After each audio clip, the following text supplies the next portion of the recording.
नमस्कार, मी स्नेहल घरपणकर। SP9 मराठीमध्ये आपलं स्वागत। तर पाहूयात आजच्या टॉप 9 न्यूज। कोल्हापुरातील ऐतिहासिक बिंदू चौक येथे 26/11 हल्ल्यातील वीरांना आदरांजली वाहण्यासाठी पोलीस मित्र समिती, गार्गीज DID फाउंडेशन आणि मार्शल योगा अकॅडमी यांच्या संयुक्त विद्यमाने आयोजित कार्यक्रमांमध्ये अनेक मान्यवरांनी उपस्थिती दर्शवली। यावेळी उपजिल्हाधिकारी सावंत म्हणाले, 26/11 हल्ल्यात संरक्षण दलातील वीरांचे धाडस व लढा यामुळे त्यांच्या स्मृती कायम अजरामर राहतील। कोल्हापुरातील ऐतिहासिक बिंदू चौक येथे 26/11 हल्ल्यातील वीरांना आदरांजली वाहण्यासाठी पोलीस मित्र समिती, गार्गीज DID फाउंडेशन आणि मार्शल योगा अकॅडमी यांच्या संयुक्त विद्यमाने आयोजित कार्यक्रमांमध्ये अनेक मान्यवरांनी उपस्थिती दर्शवली। यामध्ये उपजिल्हाधिकारी सावंत म्हणाले, 26/11 हल्ल्यात संरक्षण दलातील वीरांचे धाडस व लढा यामुळे त्यांच्या स्मृती कायम अजरामर राहतील। यानंतर डॉक्टर कृष्णदेव गिरी म्हणाले, 26 नोव्हेंबर 2008 रोजी महाराष्ट्रातील महत्त्वाच्या ठिकाणी दहशतवादी हल्ला झाला होता। त्यामध्ये वीरांचे योगदान अविस्मरणीय आहे। म्हणून जसे आज आम्ही कोल्हापुरातील ऐतिहासिक बिंदू चौक मध्ये आदरांजलीचा कार्यक्रम आयोजित केला, तसाच येणाऱ्या प्रत्येक वर्षी आमच्या पोलीस मित्र समिती, महाराष्ट्र राज्य पदाधिकाऱ्यांच्या माध्यमातून संपूर्ण महाराष्ट्रातील 36 जिल्ह्यांमध्ये हा कार्यक्रम आयोजित करण्याचा प्रयत्न करू। यानंतर डॉक्टर सुरेश राठोड म्हणाले, आज श्रद्धांजली बरोबर राष्ट्रीय संविधान दिवस, संविधानाचे संरक्षण ही आम्हा सर्व भारतीयांची जबाबदारी आहे। संविधानापूर्वी भारत देश वेगवेगळ्या जातींमध्ये विखुरला गेला होता। सर्व एकत्रित येण्याचे कारण संविधान आहे। यानंतर गार्गीज DID फाउंडेशनचे अध्यक्ष डॉक्टर मॅडी तामगावकर म्हणाल्या, शहीद जवानांच्या श्रद्धांजलीचे आयोजन करण्यासाठी डॉक्टर राठोड आणि माझे बोलणे काही वेळापूर्वी झाले आणि हा कार्यक्रम आम्ही अतिशय कमी वेळामध्ये आयोजित केला। यावेळी माननीय पोलीस उपाधीक्षक RR पाटील, SP9 मराठीचे managing director Sagar Patil, police मित्र महाराष्ट्राचे समन्वय डॉक्टर सुशील अग्रवाल, पोलीस मित्र समितीचे सल्लागार डॉक्टर विजय सादळेकर अँड सविता कर्णिक, बाबा चव्हाण, सुनील प्रसाद, कल्याणी निरुटे, प्रवीण वड्ड, पैलवान जोशीलकर, अवधूत पाटील, सविता पाटील, नंदा पाटील, पन्हाळा राधानगरी, कागल व हातकणंगले, सांगरूळ, हेरले तालुक्यातील पोलीस मित्र पदाधिकारी व सदस्य उपस्थित होते। टोप फाटा येथे चालकाचा बसवरील ताबा सुटल्याने ST बस उलटून 15हून अधिक प्रवासी गंभीर जखमी झाले आहेत। ही घटना सोमवारी दिनांक 27 रोजी पहाटे 4 वाजल्याच्या सुमारास घडली। टोप फाटा येथे चालकाचा बसवरील ताबा सुटल्याने ST बस उलटून 15हून अधिक प्रवासी गंभीर जखमी झाले आहेत। ही घटना सोमवारी दिनांक 27 रोजी पहाटे 4च्या सुमारास घडली। घटनास्थळावरून अधिक माहिती अशी की, रविवारी रात्री ठाण्याहून कोल्हापूरमधील चंदगडला जाणाऱ्या या बसचा अपघात झाला। ही बस पहाटे 4च्या सुमारास टोप फाटा बिरदेव मंदिर समोरील वळणावर आली असता या बसच्या चालकाचा बसवरील ताबा सुटल्याने बस ओढ्यावरील पुलाच्या संरक्षण कठड्याला घासली आणि पुढे महामार्गावरील डिवायडरवर जाऊन पुढे पूर्वेकडे लोखंडी संरक्षण ग्रिल तोडून कच्च्या रस्त्यावर जाऊन उलटली। यावेळी बसमधील सर्व प्रवासी गाढ झोपले होते। अपघात झाल्यावर प्रवाशांनी आरडाओरडा केला। या अपघातात 15हून अधिक प्रवासी जखमी झाले आहेत। घटनास्थळी सहाय्यक पोलीस निरीक्षक पंकज गिरी यांनी तात्काळ जाऊन जखमींना उपचारासाठी CPR रुग्णालयात दाखल केले। खासदार शरद पवार यांचे व्यावसायिक भागीदार क्रांतीलाल प्रेमलाल चोरडिया यांच्यासह बाबासाहेब गणेश देसाई, बाबासाहेब पांडुरंग जाधव, नितीन श्रीकांत चौगले आणि SB पाटील यांच्यावर शाहूपुरी पोलीस ठाण्यात रविवारी फसवणुकीचा गुन्हा दाखल झाला।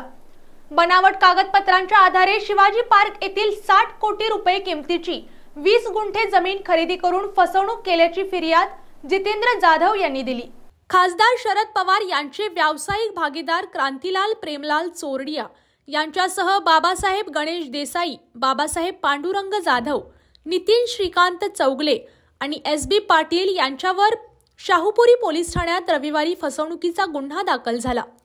बनावट कागदपत्रांच्या आधारे शिवाजी पार्क येथील 60 कोटी रुपये किमतीची 20 गुंठे जमीन खरेदी करून फसवणूक केल्याची फिर्याद जितेंद्र राचोजीराव जाधव यांनी केली। याबाबत अधिक माहिती अशी की, फिर्यादी जितेंद्र जाधव यांचे आजोबा सुबराव जाधव यांच्या मालकीची 20 गुंठे जमीन कोल्हापुरातील शिवाजी पार्क येथे आहे। या जमिनीची सर्व कागदपत्रे जाधव कुटुंबियांकडे आहेत। बाबासाहेब देसाई यांना कोणतेही वटमुख्यत्यार पत्र दिले नसताना ते असल्याचे भासवून त्यांनी 1988 मध्ये संबंधित मालमत्ता चोरडिया, चौगले आणि जाधव यांना विकली। संबंधित मालमत्तेबाबतचा वाद न्यायप्रविष्ट असतानाही करवीरचे तत्कालीन सहदुय्यम निबंधक SB पाटील यांनी सरकारी वकिलांचा अभिप्राय घेऊन नोव्हेंबर 2006 मध्ये दस्त नोंदणी केली। 5 महिन्यांपूर्वी माहिती अधिकारात माहिती मागवल्यानंतर फसवणूक झाल्याचा प्रकार उघडकीस आल्याची माहिती फिर्यादी जाधव यांनी दिली। संशयितांमधील चोरडिया हे खासदार शरद पवार यांचे व्यावसायिक भागीदार आहेत। आजोबा सुबराव जाधव यांनी कोणतेही वटमुख्यत्यार पत्र दिले नसतानाही संशयितांनी बनावट कागदपत्रे तयार करून जमीन हडपली। तसेच 60 कोटी रुपयांची फसवणूक केल्याचा उल्लेख जितेंद्र जाधव यांनी फिर्यादीत केला आहे। सहाय्यक पोलीस निरीक्षक शीतलकुमार कोल्हाळ अधिक तपास करीत आहेत। याबाबत कागदपत्रांची छाननी करून योग्य ती कायदेशीर कारवाई केली जाईल, अशी माहिती शाहूपुरी पोलीस ठाण्याचे निरीक्षक अजय कुमार सिंदकर यांनी दिली। पाळत ठेवून दुचाकीच्या डिक्कीतील रक्कम लंपास करणाऱ्या चोरट्यांनी शुक्रवारी कागल आणि कोल्हापुरातील लक्ष्मीपुरी येथील सुमारे 2.5 लाखांची रोकड आणि मोबाईल लंपास केला। दोन्ही घटनांमध्ये एकच चोरटे असल्याचे तपासात निष्पन्न झाले असून पोलिसांकडून त्यांचा शोध सुरू आहे। पाळत ठेवून दुचाकीच्या डिक्कीतील रक्कम लंपास करणाऱ्या चोरट्यांनी शुक्रवारी कागल आणि कोल्हापुरातील लक्ष्मीपुरी येथून सुमारे 2.5 लाखांची रोकड आणि मोबाईल लंपास केला। दोन्ही घटनांमध्ये एकच चोरटे असल्याचे तपासात निष्पन्न झाले असून पोलिसांकडून त्याचा शोध सुरू आहे। याबाबत अधिक माहिती अशी की सुबोध रत्नाकर कदम हे शुक्रवारी सकाळी 11:30च्या सुमारास बँकेतून पैसे काढून घरी निघाले होते। वाटेत खाऊ गल्लीत ते चहा पिण्यासाठी थांबले असता चोरट्यांनी त्यांच्या मेपेडच्या डिक्कीचे लॉक तोडून 15,000 रुपयांची रोकड आणि मोबाईल लंपास केला। हा प्रकार लक्षात येताच त्यांनी कागल पोलीस ठाण्यात फिर्याद दिली। शिरोली ते अंकली या नव्या चौपदरी राष्ट्रीय महामार्गासाठी लवकरच भूसंपादनाला सुरुवात होणार आहे।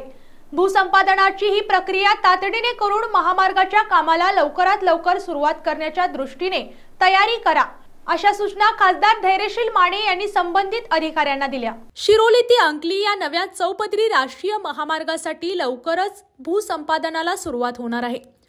भूसंपादनाची ही प्रक्रिया तातडीने करून महामार्गाच्या कामाला लवकरात लवकर सुरुवात करण्याच्या दृष्टीने तयारी करा, अशा सूचना खासदार धैर्यशील माने यांनी संबंधित अधिकाऱ्यांना दिल्या। माने यांनी 3 राष्ट्रीय महामार्गासंबंधीतील अडचणींबाबत जिल्हाधिकारी कार्यालयात शुक्रवारी दुपारी बैठक आयोजित केली होती। त्यामध्ये शेतकरी ग्रामस्थांच्या विविध अडचणींबाबत चर्चा करण्यात आली। यावेळी जिल्हाधिकारी राहुल रेखावार यांची प्रमुख उपस्थिती होती। कोल्हापूर जिल्ह्यातील कागल येथील अवधूत हरिभाऊ जोशी यांचा शिरोडा वेळागर समुद्रात बुडून मृत्यू झाल्याची घटना 26 नोव्हेंबर रोजी दुपारी 3 वाजण्याच्या सुमारास घडली। यावेळी पाण्याचा अंदाज न आल्याने अवधूत जोशी याचा समुद्रात बुडून मृत्यू झाला।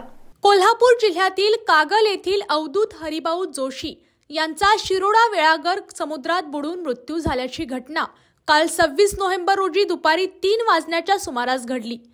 याबाबत पोलिसांकडून मिळालेली माहिती अशी की अवधूत जोशी हे मित्र व कुटुंबियांसह कोल्हापुरातून शिरोडा खागर येथे समुद्रकिनारी पर्यटनाचा आनंद लुटण्यासाठी आले होते। यावेळी पाण्याचा अंदाज न आल्याने अवधूत जोशी यांचा समुद्रात बुडून मृत्यू झाला।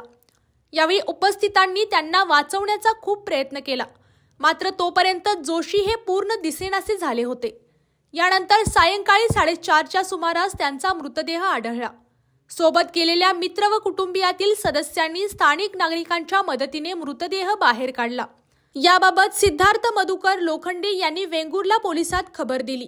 त्यानंतर पोलिसांनी घटनास्थळी पंचनामा करून मृतदेह शवविच्छेदनासाठी रेडी प्राथमिक आरोग्य केंद्रात दाखल केला। या प्रकरणाचा अधिक तपास पोलीस हवालदार गजेंद्र भिसे करत आहेत।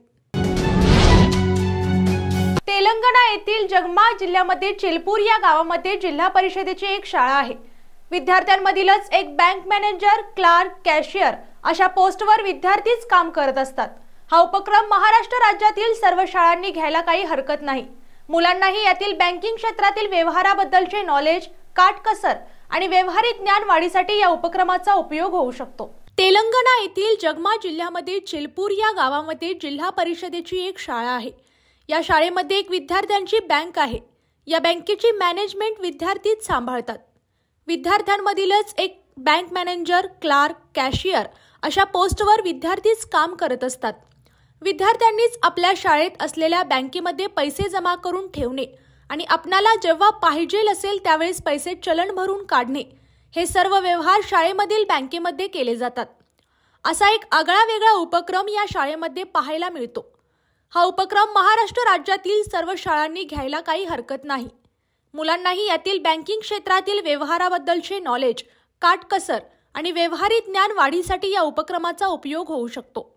त्यांना पैसे साठवण्याची सवय लागते, त्याचबरोबर पैसे भरणे व पैसे काढणे हा बँकेतील व्यवहार कसा असतो ते प्रत्यक्षात त्यांना अनुभवण्यास मिळते। या शाळेने विद्यार्थ्यांसाठी स्तुत्य असा उपक्रम राबवला आहे। या शाळेचे समाजामधून भरभरून कौतुक होत आहे। याचा आदर्श इतर शाळांनी पण घ्यावा असा हा कौतुकास्पद उपक्रम आहे।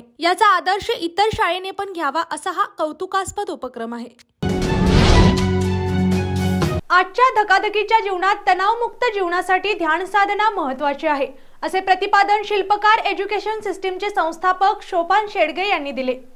ते तुरुकवाडी तालुका शाहूवाडी येथे दत्तसेवा सहकारी पतपेढीच्या वतीने आयोजित तयारी जिंकण्याची या विषयावर कार्यशाळेत बोलत होते। आजच्या धकाधकीच्या जीवनात तणावमुक्त जीवनासाठी ध्यानसाधना महत्त्वाची आहे, असे प्रतिपादन शिल्पकार एज्युकेशन सिस्टीमचे संस्थापक सोपान शेडगे यांनी केले। ते तुरुकवाडी तालुका शाहूवाडी येथे दत्तसेवा सहकारी पतपेढीच्या वतीने आयोजित तयारी जिंकण्याची या विषयावर कार्यशाळेत बोलत होते। प्रारंभी संविधान दिनानिमित्त डॉक्टर बाबासाहेब आंबेडकर यांच्या प्रतिमेचे पूजन मान्यवरांच्या हस्ते करण्यात आले। यावेळी दत्तसेवा सहकारी पतपेढीचे संस्थापक आनंदराव मायंगडे, संचालक विनय जोशी, मुख्य व्यवस्थापक नंदकुमार पाटील यांची प्रमुख उपस्थिती होती। यावेळी पुढे बोलताना शेडगे पुढे म्हणाले की सध्याच्या धकाधकीच्या धावपळीच्या जीवनात आनंददायी जीवन जगायचे असल्यास नेहमी सकारात्मक विचार करावा, नेहमी चांगल्या लोकांसोबत राहावे, कामाच्या व्यापातून स्वतःसाठी वेळ काढून व्यायाम, ध्यान साधना व सात्विक आहार घेणे आवश्यक आहे। या प्रसंगी व्याख्याते सोपान शेडगे, शेडगेवाडीचे सरपंच तानाजी नाटुलकर, पत्रकार प्रतापराव शिंदे, दालमिया शुगरचे बालाजी शिंदे, सागर साठे, रुद्र डान्स अकॅडमीचे संस्थापक दिलीप ढेकळे यांचा शाल श्रीफळ देऊन सत्कार करण्यात आला।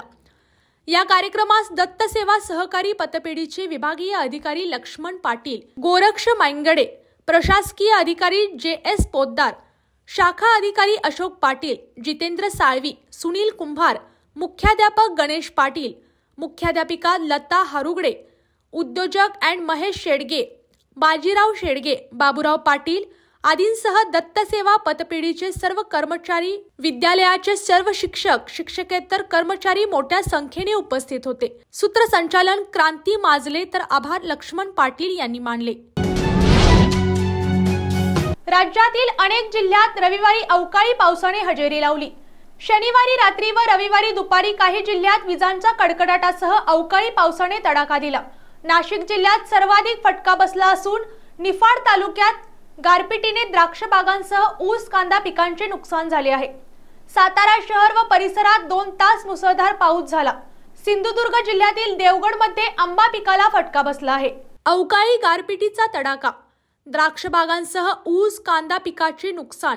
शनिवारी रात्री व रविवारी दुपारी काही जिल्ह्यात विजांच्या कडकडाटात अवकाळी पावसाने तडाखा दिला। नाशिक जिल्ह्यात सर्वाधिक फटका बसला असून निफाड तालुक्यात गारपिटीने द्राक्ष बागांसह ऊस, कांदा पिकांचे नुकसान झाले आहे। सातारा शहर व परिसरात 2 तास मुसळधार पाऊस झाला। सिंधुदुर्ग जिल्ह्यातील देवगड मध्ये आंबा पिकाला फटका बसला असून मुंबई, नवी मुंबई, ठाणे, धुळे या जिल्ह्यातही पाऊस झाला। हवामान विभागाच्या अंदाजानुसार विदर्भातील काही जिल्ह्यात सोमवारपासून पावसाची तीव्रता वाढणार असून गारपिटीचीही शक्यता व्यक्त केली जात आहे। वीज पडून युवतीचा मृत्यू नंदुरबार जिल्ह्यातील जावदा दर्फ बोरत येथे शेतात काम करत असताना सपना राजेंद्र ठाकरे या युवतीच्या अंगावर वीज पडून तिचा मृत्यू झाला। पश्चिम वऱ्हाडातील अकोला, वाशिम, बुलढाणा जिल्ह्यातील आगामी 2 दिवस 27 व 28 नोव्हेंबर दरम्यान तुरळक किंवा काही ठिकाणी हलक्या ते मध्यम स्वरूपाच्या पावसाची शक्यता वर्तवली आहे। आजच्या टॉप 9 न्यूज इथे संपल्या। पुन्हा भेटूत नव्या बातम्यांसोबत। तोपर्यंत तुम्ही पाहत राहा SP9 Marathi, your time your news. धन्यवाद।